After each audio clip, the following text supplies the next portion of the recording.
Passiv yaxshidan aktiv yaxshiga. Abdori Mustafa İslam o'g'li. Birinchi bab, birinchi qism. Passiv yaxshidan aktiv yaxshiga mavjud bo'lganlik, aktiv bo'lganlik. Bar bo'l. Bu tilimizda bir təşəkkür və yaxşı tiləkning ifadəsi. Mövcud şeyiga bar bol deyishning nimasi yaxshi tilak bo'ladi? Degan bo'lsangiz, xatoligimiz mana bu yerda deymiz.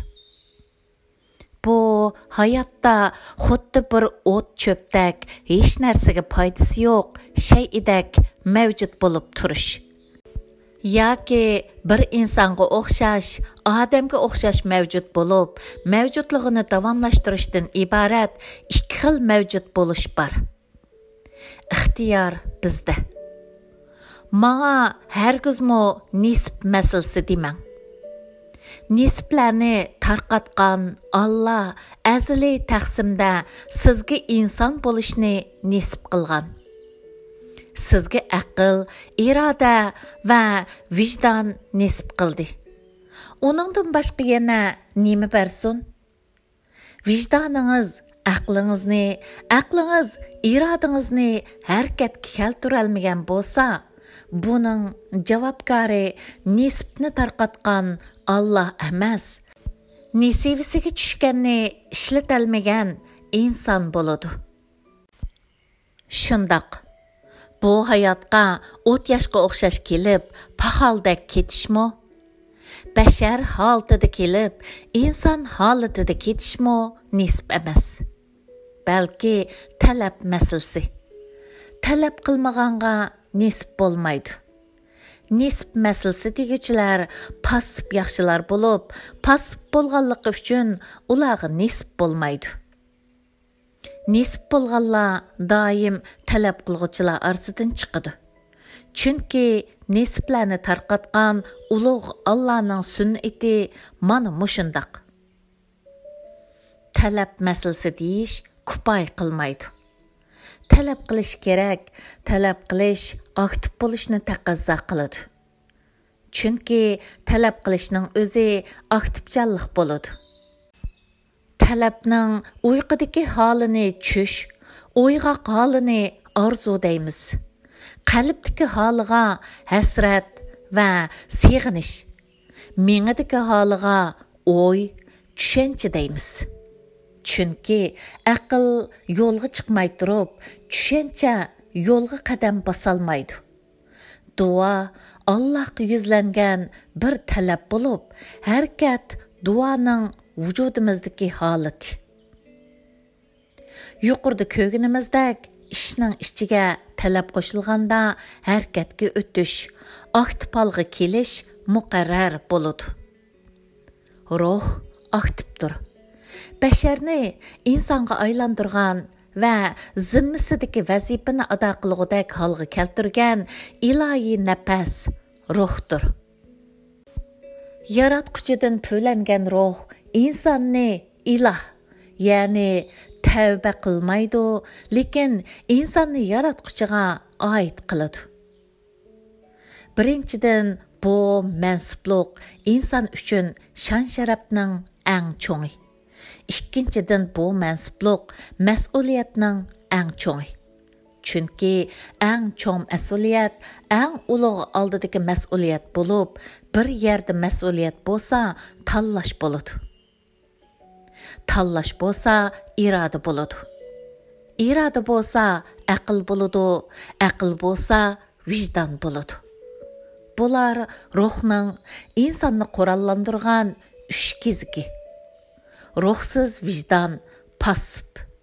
Ruhsiz iroda majhul.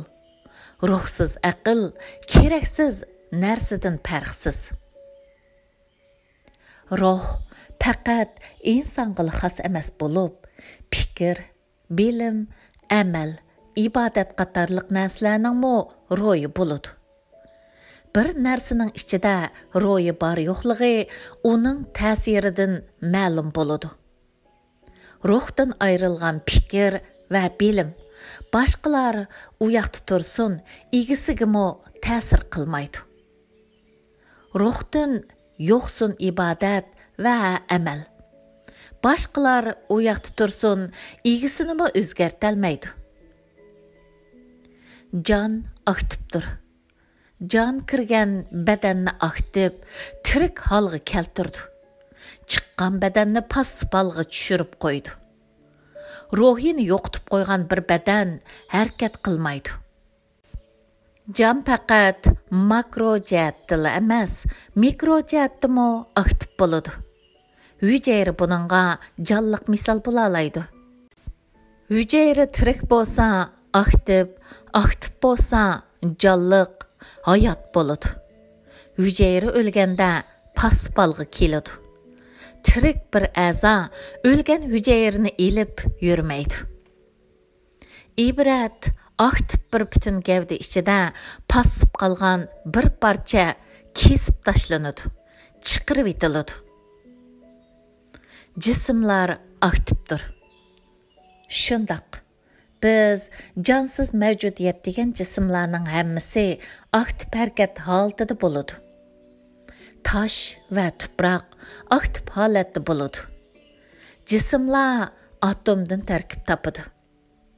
Atomlar yadrosi va uning atrofida uni aylanib harakat qilayotgan elektronlardan tashkil topadi. Elektron hojisi atom kabisini tavab qilishni hargiz to'xtatib qo'ymaydi. Moddaning aktiv harakatini to'xtatib qo'yishini moddaning yo'qolishi deb ataymiz. Aktiv harakatni yo'qotib o'lgan jism qattiq yer tavrashda kitob varaqlaridek üstüge tushgan cho'ng bir binoga o'xshaydi. O'lgan, keraksiz holga kelgan jism kimligini va rolini yo'qotib qo'ydi. Ibrat passiv holga tushib qolg'ichi kimligini va rolini yo'qotib qo'ydi. Koinot aktivdir. Olam bo'shliqida yer olgan har qanday jism passiv emas. Bir orbitasining bo'lishi aktiv bo'lganlikning mukofoti. Bepoyon olam bo'shliqida to'xtamay aylanib turgan son sanoqsiz osmon jismlari ichida bir dona passiv jism yo'q. Yulduzimiz bo'lgan quyosh, uning atrofida aylanayotgan dunyoyimiz va uning atrofida tavob qilayotgan oy aktivdir. Dunyo aktiv, harakatini to'xtatgan vaqtda qiyomat qoyim bo'ladi. Chunki passivlik qiyomatning bir turi. Ulug' Allah aktivdir. Ya'ni izchil yaratish bilan mashg'ul. Bularning hammasini yaratgan Allohdir. Allah aktivdir. Chunki u har vaqt hayotga muxodila qilib turadi. Asma-i husna bularning dalili. Asma-i husnani tashkil qilgan ismlarning mutlaq ko'p qismi ismi fa'il, ya'ni ish harakatni o'rinlig'ichi shaklida keladi. Ismi fa'il shakli sohibining shay emas, ega ekanligiga dalolat qiladi. Bulardan bir qismi fatir, vahid, qoim, g'olib qatorliq tuz ismi fa'illar. Bir qismi rahim, karim, hamid, majid qatorliq mubalag'a bilan kelgan ismi fa'il. Yana bir qismi rahman, halloq, qahar, faal qatorliq mubalag'aning mubalag'a shaklida keladi. Buning ma'nosi uning alaydiligi, mutlaq, cheksiz, tangdoshsiz, o'xshishi yo'q va taqlid qilg'ili bo'lmaydigan deganlik bo'ladi. Masalan, Xalloq ismiga bir qarab boqayli. Allah faqat yaratquchi, xaliq bo'libla qalmasdan, yaratishdan hech zerkib qalmaydigan xallaqdir. İsm ait bo'lgan tür, ilahi yaratishdagi aktivchanlikning inson aqli va tushunish qobiliyatidan halqib ketganligini ko'rsatadi. Bu ismning tajallisi orqali bizga berilmoqchi bo'lgan dars shu. Ey xallaq bo'lgan Allohning har vaqt aktiv yaratishiga shohid bo'lgan inson. İzchil va to'xtamasdan yaratib turg'uchi xallaq ismidan sangami bir nesivi tushishi kerak.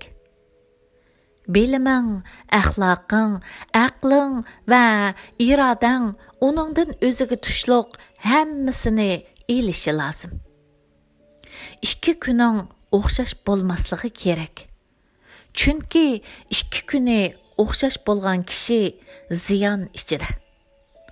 Xallaq ismi bilan har vaqt yangidan yaratilgan irodangning shukrisini ado qilishing kerak. Har yangi yaratishning shukri, irodangni yangilash va kuchlantirish orqali ado topadi. Agar Allah pasib bo'lgan bo'lsa, qandoq bo'ladi? Buni tasavvur qilib baqdingizmi? Kainotdagi tartib buzilib, uning o'rniga tartibsizlik hokim bo'ladi. Mislsiz moslashishning o'rnini qalaymi qanchalik oladi. Sabab va natija orasidagi munosabat uziladi. Hech qanday bir vaziyatni taxmin qilg'il bo'lmaydi. Kainotning ilohiy matematikaga tayangan shifrasi buziladi. İdara qilg'uchi ilohiy qudratning o'rnini ko'r tasodifiylik oladi. Hech qanday narsaning qonun nizomi qolmaydi. Mavjudiyat mavjud bo'lish sababini yo'qotib qo'yadi.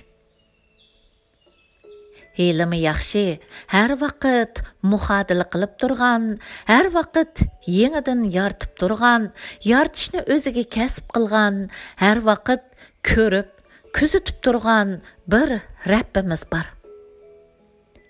Aram olmaydigan, erib charchab qolmaydigan, aram ilishqa muhtoj bo'lmaydigan, qerib qolmaydigan, unutib qolmaydigan va uxlab qolmaydigan bir Rabbimiz bor.